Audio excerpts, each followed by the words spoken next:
I've got a comment from T-Ech or Tech or whatever. I have been one of Naby Keita's biggest critics, and this is high praise. But to be fair to me, played okay today. Spotted some potential in him. Brilliant.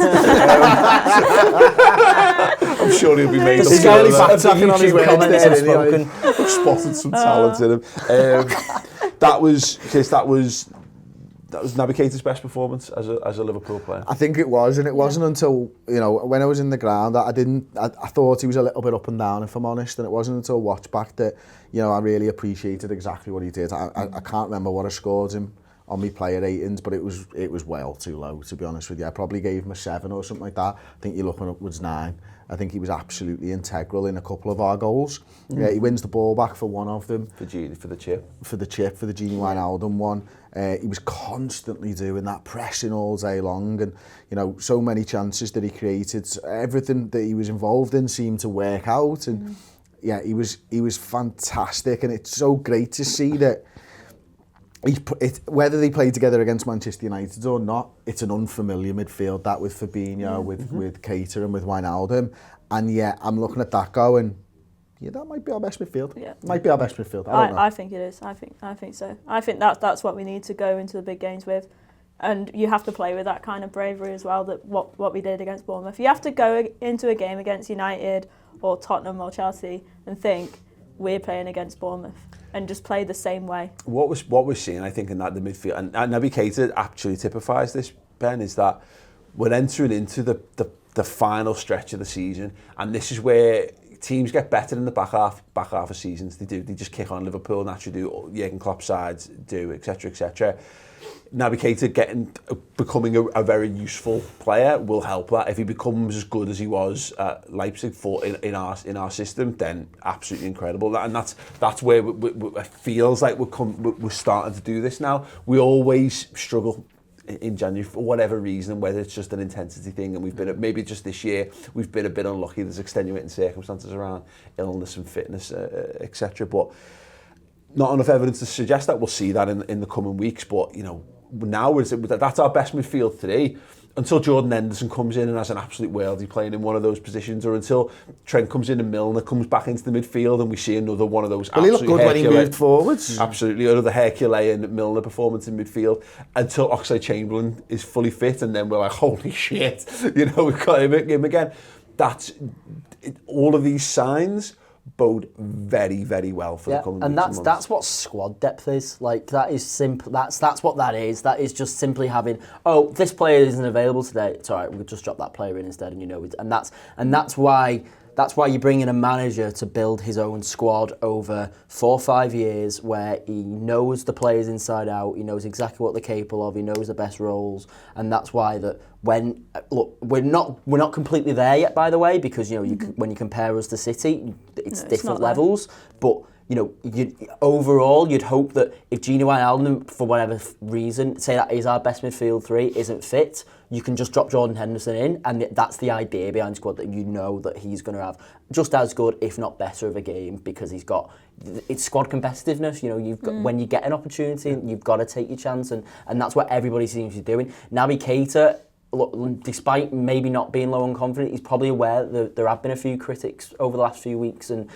I always felt that he just needed a run of games. He would inevitably take that step up, but he will be aware of that, and he will be thinking, well, I've got another opportunity today. I need to be better than I was on Monday. He was good on Monday, but the game before that against Leicester wasn't. Did he play against Leicester?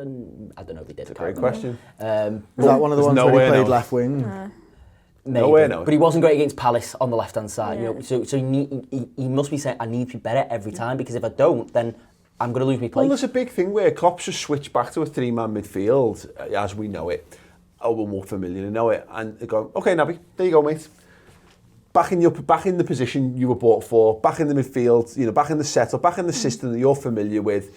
No more excuses, mate.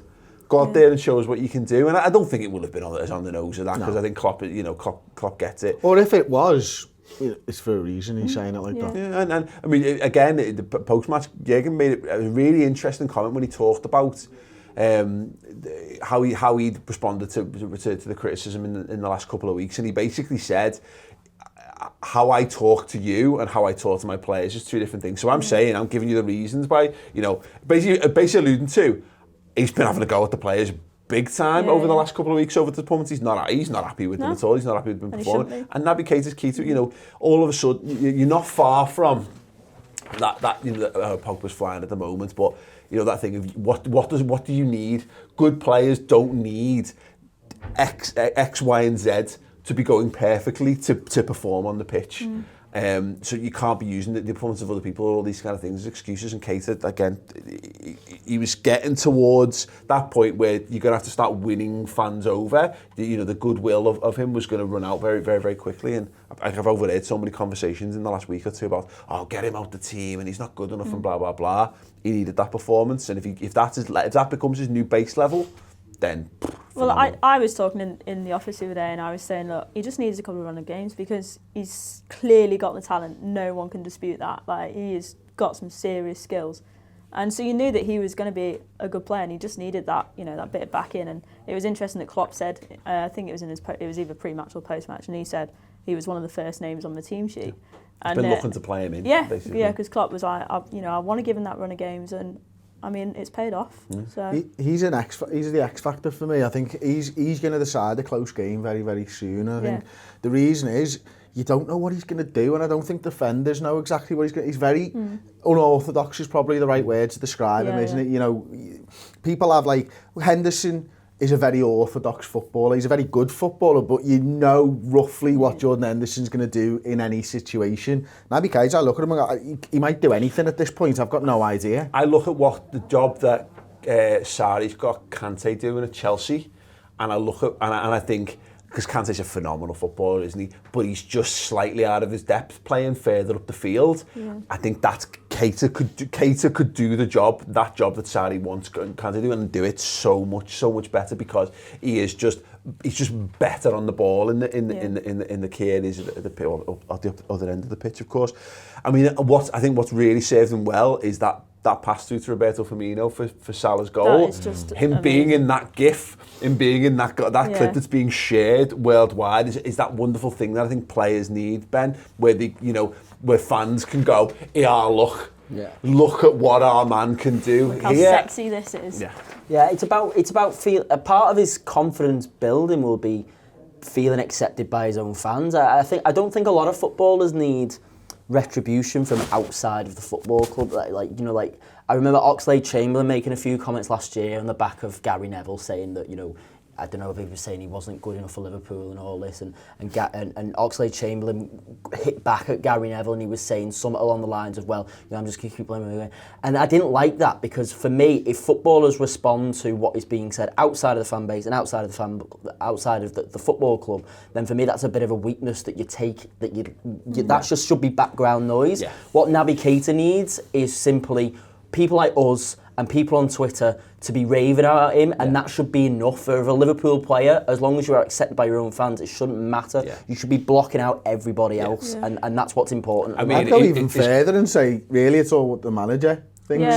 Once you're on side with the manager, the rest will come from the back of that. And arguably your teammates. If your teammates has got confidence in you, which they clearly do. Then you get the impression he's a bit of an enigma, and I don't mean in like a, you know, like not in the truth, not like a Bobby Firmino's an enigma, or again like Pogba's a bit of that. I get the feeling like Klopp's a bit bemused by him at times. You saw it in pre-season when he had like he had a sore back or whatever, and Klopp was a bit like, he's got a sore back apparently. I don't know what's going on. Genuinely don't know what's going on there. And a few of the bits and pieces, and you know, but he's a lad who clearly his ability he's just so good at football, and he's one of those lads who just needs to get in there and just play his football and get stuck in. And you know, it's easy to. We always talk about recency bias, and we've had a couple of weeks or months really where we've sat here and we've said he's been underwhelming, he's not been great, he's not having a great season, and it was very easy to underwrite how decently he started the season, but then you know he was starting to polarise people, and that's dangerous, because when you polarise the fan base, you just get people who entrench themselves in these opinions, and it's very hard to shake them off. Tiek. Yeah, Tiek. But he's all right though, because he has spotted some potential there. He played okay. He was really good. He was really good on long making.